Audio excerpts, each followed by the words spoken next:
Vilhjálmur Þorsteinsson, næstur á mælendaskrá. Já, ég lít svo á að þessi tillaga sé einmitt til þess gerð að koma okkur tiltölulega hratt og fljótt að verki og við getum þá byrjað strax næstu 3 vinnudaga að svona byrja að tæpa á þessum efnisþáttum og svona pröfukeyra okkur í þessu og hugmyndin sé svo að taka þetta aftur upp á þriðjudegi á ráðsfundi hvernig okkur svona hefur litist á þetta en það sem ég held að sé mjög mikilvægt að gerist þá þarna þriðjudaginn einmitt að nefndirnar hafi skoðanir á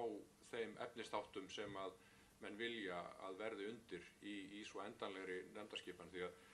það alveg deginum ljósara að nákvæmlega þessir 8 flokkar eru ekki, það ekki fullnægjandi skipting þarna vantar ýmislegt inn í og þetta hluti af mikilvægur hluti af því sem við þurfum að ræða á þessum 3 dögum. En svo varðandi fjöldanefndana þá það svo sem rétt að það getur einhver leyti mótast eða komið út úr því hvaða verkefnaþættir verða á endanum þarna en ég bendi bara á að það eru líka vissir praktískir þættir í þessu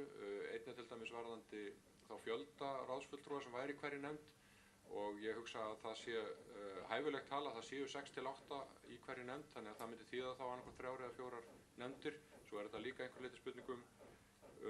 starfsfólk og að líka einhverju leyti spurningum þægilega stundaskrá vikunar þannig að ég hugsa nú að talan annað 3 eða 4 og þar á kannski 3 örlítið þægilegri þá bara varðandi praktísk mál verður örugglega lendingin ef ég skil það rétt en þetta sjálfsögðu eitthvað sem væri opið. Takk fyrir.